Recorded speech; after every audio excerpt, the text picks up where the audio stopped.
Karachi press club کے باہر آل Sindh primary teachers ایسوسی ایشن کا احتجاج جاری ہے۔ اساتذہ نے حکومت کے سامنے درجن بھر مطالبات رکھ دیے ہیں۔ مزید جانتے ہیں جواد آصف سے۔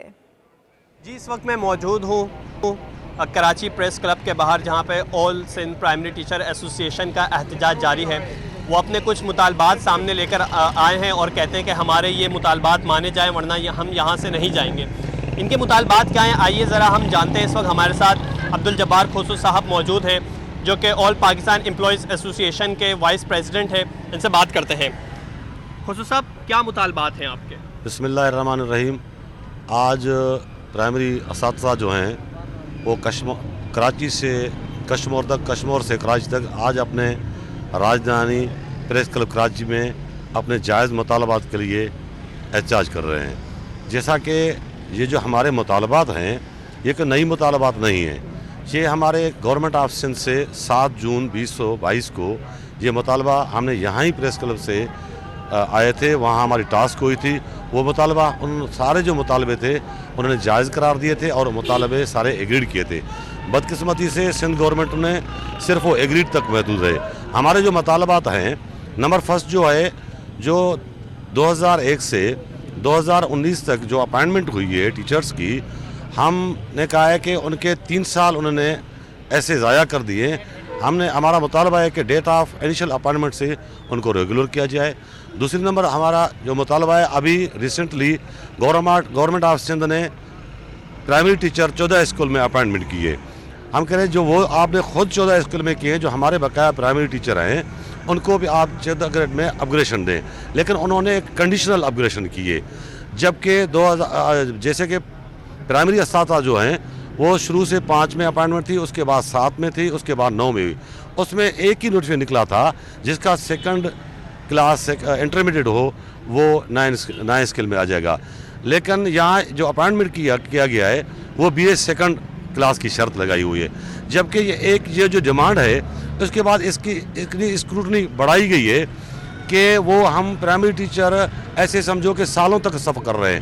ہمارا یہ مطالبہ ہے کہ ہمارا ایک ہی نوٹیفکیشن نکالا جائے جو جنوری کی ہو، اور ایک ہی نوٹیفکیشن ہو کہ سیکنڈ کلاس بی اے جو ہو وہ اپگریشن آئے۔ Thank you. تو دیکھا آپ نے کس طریقے سے انہوں نے بتایا کہ ان کے کیا مطالبات تھے، اور یہ عہد کر چکے ہیں کہ جب تک ان مطالبات کی منظوری نہیں ہوگی سے نہیں جانے والے۔ کراچی کے یوٹیلیٹی سٹورز پر آٹے کی محدود مقدار میں سپلائی نے شہریوں کو پریشان کر دیا ہے۔ مزید شہری کیا کہتے ہیں جانتے ہیں بسیم افتخار سے۔ جی بالکل، کراچی میں اگر ہم آٹے کی صورتحال کا جائزہ لیں تو ریٹیل کی سطح پر آٹا عام شہریوں کے لیے خریدنا مشکل ہو چکا ہے، کیونکہ ان کی قیمتیں جو ہیں وہ آسمان سے باتیں کر رہی ہیں۔ دوسری جانب حکومت سندھ کی جانب سے مختلف مقامات پر سرکاری آٹا بھی فراہم کیا جا رہا ہے، لیکن یوٹیلیٹی سٹورز کی بات کی جائے تو یوٹیلیٹی سٹورز پر تقریباً 8 دن بعد جو ہے وہ آٹا فراہم کیا گیا ہے، اور اس وقت آپ دیکھ سکتے ہیں کہ آٹے کی خریداری کے لیے اس وقت بھی جو لوگ موجود ہیں۔ شہریوں سے جانتے ہیں کہ 8 دن بعد آٹا فراہم کیا گیا ہے، اس کے حوالے سے کیا کہیں گے؟ آپ یہ بتائیں کہ کتنے دن سے یوٹیلیٹی اسٹور کے چکر لگا رہے تھے اور کتنی مشکل سے آپ کو یہ آٹا ملا ہے؟ سر تقریباً 1 ہفتے سے چکر لگا رہا ہوں، تو 2 بار آیا ہوں۔ تقریباً آٹا جب بھی آتا ہوں تو سر ختم ہو جاتا ہے۔ تو آج تھوڑا فرسٹ ٹائم پہ آیا ہوں، تو آج یہ ہے کہ آج ایک تھیلا مل گیا سر۔ تو باہر کی صورت حال یہ ہے کہ سر یہ جگہ جگہ کے اوپر ٹرک گھوم رہے ہیں سر آٹے والے، جو تقریباً 650 روپے کا دیتے ہیں تھیلا۔ اچھا، یہ بتائیے گا کہ یوٹیلیٹی اسٹور پر آٹا فراہم روزانہ کی بنیادوں پر کیا جانا چاہیے، کیا کہیں گے اس حوالے سے؟ سر یہاں تو ہماری مائیں بہنیں ہم اکثر دیکھتے ہیں سر، وہ یہ 100 کے حساب سے ادھر بیٹھی ہوتی ہیں، اس میں جو 10 15 20 اندر چلی جاتی ہے، وہ جو بھی آٹا آتا ہے وہ ان تک تو وہ آٹا پہنچ جاتا ہے، تو باقی سر بیچاری ویسے چلی جاتی ہیں واپس۔ جی بالکل، یہ تھے شہری جن سے ہماری بات ہوئی۔ ان کا کہنا ہے کہ 1 ہفتے سے مسلسل یوٹیلیٹی اسٹور کے چکر لگا رہے تھے، لیکن آج یہ آٹے کی خریداری میں کامیاب ہوئے ہیں، اور ان کا یہ کہنا ہے کہ حکومت کو چاہیے کہ یوٹیلیٹی اسٹورز پر وافر مقدار میں آٹے کی فراہمی کو یقینی بنایا جائے، تاکہ جو بھی شہری آٹے کی خریداری کے لیے آئے تو وہ خالی مایوس ہو کر یوٹیلیٹی اسٹور سے نہ جا سکے۔ آگے بڑھتے ہیں۔ شہر میں گیس بحران سے صنعتکار پریشان ہو گئے ہیں۔ سینئر نائب صدر کاٹی مسلم محمدی کا کہنا ہے کہ گیس کی عدم دستیابی اور لو پریشر کے سبب پیداوار میں مشکلات ہیں۔ مزید بتائیں گے حبیب خان۔ بالکل دیکھیں کراچی میں صنعتوں کی اگر بات کی جائے تو اس وقت مختلف قسم کے جو مسائل ہیں وہ درپیش ہیں. ایک طرف LCs نہ کھلنے کا معاملہ ہے, دوسری طرف ڈالرز کی شارٹیج ہے, لیکن ایک طرف گیس کا جو بحران ہے جو کہ بڑھتی سردی کے ساتھ مزید شدت اختیار کرتا جا رہا ہے. ایکسپورٹ انڈسٹری کو اس وقت کیا مسائل ہیں, بات کرنے کے لیے ہمارے ساتھ کورنگی ایسوسی ایشن آف ٹریڈ اینڈ انڈسٹری کے وائس پریزیڈنٹ مسلم محمدی صاحب موجود ہیں. مسلم صاحب یہ بتائیے گا, گیس نہیں ہے, export industry Korangi industrial area میں بہت بڑی تعداد میں موجود ہے, کس طرح اس وقت گزارا کیا جا رہا ہے؟ جی السلام علیکم. بات یہ ہے کہ اس وقت جو گیس کا بحران ہے, جو کہ آپ کو بھی معلوم ہے کہ یہ 16 نومبر سے مڈ نومبر سے یہ کرائسس شروع ہوئی ہے, تو اس وقت جو نان ایکسپورٹ سیکٹر ہے اس کو تو گیس مل ہی نہیں رہی ہے. جو ایکسپورٹ کے یونٹس ہیں ان کو جو گیس مل رہی ہے وہ بھی پارشل ہے, اور اس کا جو حجم ہے یا اس کے جو یونٹس آ رہے ہیں وہ بہت کم ہیں, تو جس کی وجہ سے ان لوگوں کو آپریشن میں بہت تکلیف ہوتی ہے. کہنا چاہیے کہ بالکل منیمم ان کو گیس مل رہی ہے, جس کی وجہ سے ظاہر ہے کہ وہ ان کی پروڈکشن کیپیسٹی خراب ہو رہی ہے. اور یہ چیزیں نہ صرف یہ کہ آپ کی ایکسپورٹ پہ بہت زیادہ ایفیکٹ کر رہی ہیں, بلکہ اس کا جو ڈائریکٹ امپیکٹ آ رہا ہے وہ یہ ہے کہ یہاں کے جتنے بھی فیکٹری کے اونرز ہیں وہ لے آف کے اوپر اب مجبور ہوتے جا رہے ہیں.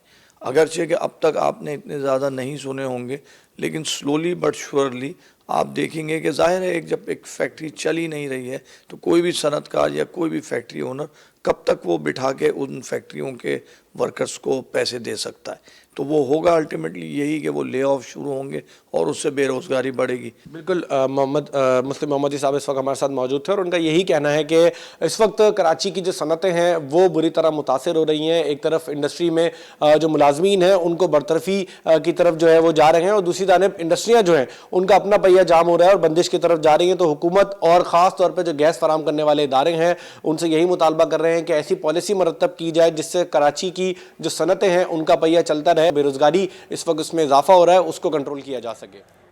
سالانہ ترقیاتی فنڈز جاری نہ ہونے کے باعث کراچی کی 500 تعمیر و مرمت کی اسکیموں پر کام بند ہو گیا ہے. کراچی کنسٹرکٹرز ایسوسی ایشن نے تحفظات کا اظہار کر دیا ہے. مزید بتا رہے ہیں ہمارے نمائندے رضوان احمد. بالکل, محکمہ فائنانس حکومت سندھ کی جانب سے سالانہ ترقیاتی پروگرام کے فنڈز جو ہے وہ موصول نہیں ہو سکے ہیں, جس کی وجہ سے 6 ماہ سے جو ہے یہ ادائیگیاں نہ ہونے سے کل مالیت کا حجم 5 ارب روپے سے زائد ہو چلا ہے, جس کے باعث شہر کے تقریباً 500 تعمیر و مرمت کی جو اسکیمیں ہیں ان پر کام مکمل طور پر بند ہو گیا ہے. کام بند ہونے سے نہ صرف ان کی لاگت میں اضافہ ہو رہا ہے بلکہ شہریوں کے لیے مشکلات بھی بڑھ رہی ہیں. صورتحال جاننے کے لیے ہمارے ساتھ موجود ہیں وائس چیئرمین کنسٹرکٹرز ایسوسی ایشن آف پاکستان کے سابق وائس چیئرمین اور موجودہ کراچی کنسٹرکٹرز ایسوسی ایشن کے صدر سید رضا علی عابدی. ان سے جانتے ہیں.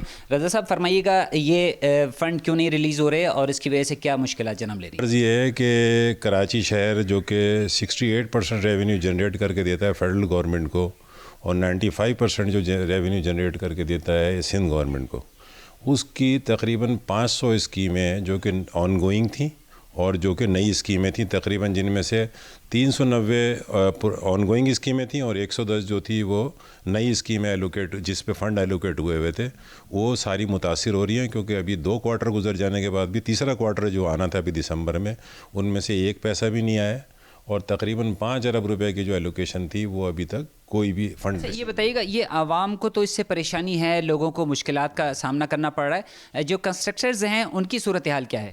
دیکھیں, یہ ابھی جو شہر کو چلایا جا رہا ہے وہ گرانٹس کے اوپر چلایا جا رہا ہے. جو federal Sindh government direct grant دے رہی ہے اور وہ اپنی مرضی سے ایڈمنسٹریٹر یا جو بھی صاحب ہیں یا جو بھی وہ اپنی مرضی سے چلاتے ہیں کہ مطلب جس کو ڈائریکٹ کانٹریکٹ دیے جا رہے ہیں, جو ٹینڈرنگ پروسیجر ہے اس کو بھی اڈاپٹ نہیں کیا جا رہا ہے, جس کی وجہ سے ٹھیکیدار متاثر ہو رہے ہیں. بالکل, کراچی پاکستان کا پالن ہار ہے, اس کا خیال کرنے کی ضرورت ہے, یہ کہنا تھا. بہت شکریہ اپڈیٹ کرنے کے لیے. سندھ حکومت نے کراچی میں کاکری شیشے والی گاڑیوں, سائرن, بار لائٹس اور غیر قانونی نمبر پلیٹس کے استعمال کے خلاف